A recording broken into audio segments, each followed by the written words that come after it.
A Superior Court judge in DeKalb County is giving in to calls for her to step down from her role on the investigative panel of the Judicial Qualifications Commission. Now, these demands were made over Judge Stacey Hydrick's now deleted social media post about Gaza and the remains of an Israeli mother and her two sons. This week, the Council on American Islamic Relations of Georgia, or CAIR, condemned her post, saying her remarks demonstrate a clear bias against Palestinians and Muslims.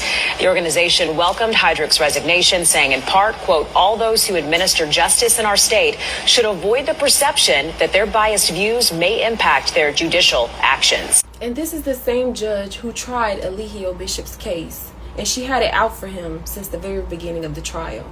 And we know this because of the bond hearings, using videos that have nothing to do with the charges at hand to deny him bond, to deny him justice, painting him as a cult leader, taking things that were scripted content and painting a picture of him to convict him and give him life in prison. Someone's life, like their whole life, when no one was hurt, when the alleged victim is currently online getting videos and vlogging, when you have people who actually murder people.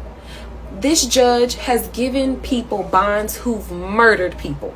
Bond order by Stacey Hydrick. Charges malice murder, felony, bond granted. Stacey Hydrick again. Charges felony murder, bond granted. Oh, it gets worse. Stacey Hydrick. Charges aggravated child assault. But you see the word. We can't say the word because it might get flagged. Child assault, bond granted. A person who actually assaulted a child didn't even get no time served, got a bond. A bond. Not only has this judge denied Eligio bond multiple times, she didn't give him due process during trial, and now it's been a year and he still hasn't received his transcripts.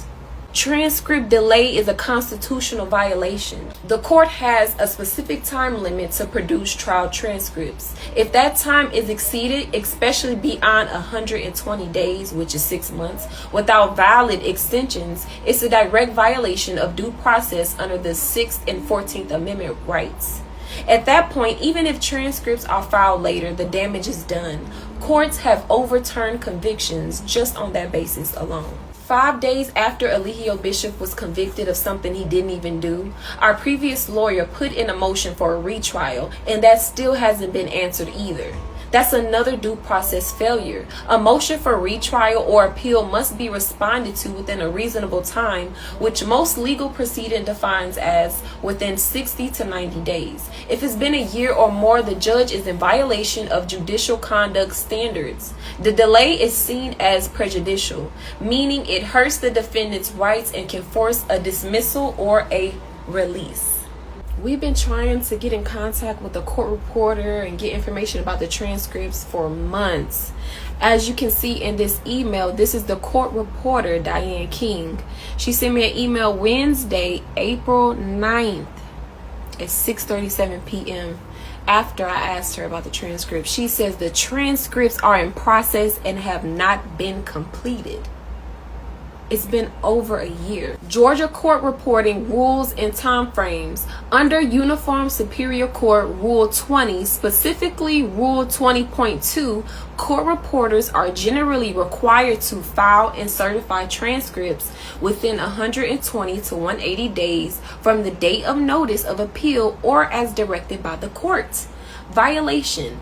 Failure to file transcripts in that time frame could violate USCR Rule 20.2, timely delivery of transcripts. At this point, it doesn't matter what the system wants to happen. Legally, he wins. They failed to uphold constitutional procedure, which makes the conviction unenforceable. The reason why they give courts and judges deadlines and timeframes is to protect an individual's due process. Time limits exist to make sure your right to a fair and timely trial is honored. Without them, they could stall forever, keeping people in legal limbo, power, abusing power. Judges and prosecutors have massive authority. Deadlines force them to act within structure, not emotion or bias. If the courts miss those deadlines, it becomes grounds for dismissal or retrial. Justice delayed is justice denied. The longer they take, the more damage they cause. Evidence fades, witnesses forget, and the accused suffers. She says if the judge and courts want to avoid turning this into a national scandal because this is all publicized, or worse, a global example of a wrongfully imprisoned black messianic figure, then here's exactly what they need to do immediately. Grant the motion for retrial or dismiss the case entirely. Quiet exit strategy. Dismiss the case in the interest of justice without further delay. Expedite the release order. Process his release through administrative action swiftly and quietly. Prepare for a civil suit or claim against the state.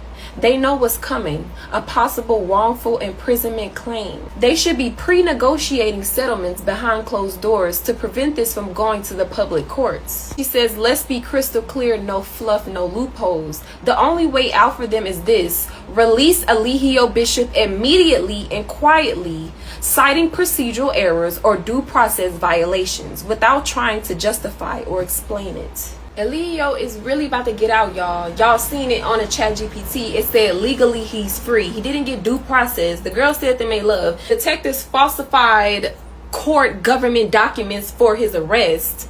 The transcript's still not out. It's so many things that already claims his freedom. So the question now is, now that his release is a guarantee and we see everything, what are y'all about to do when he get out?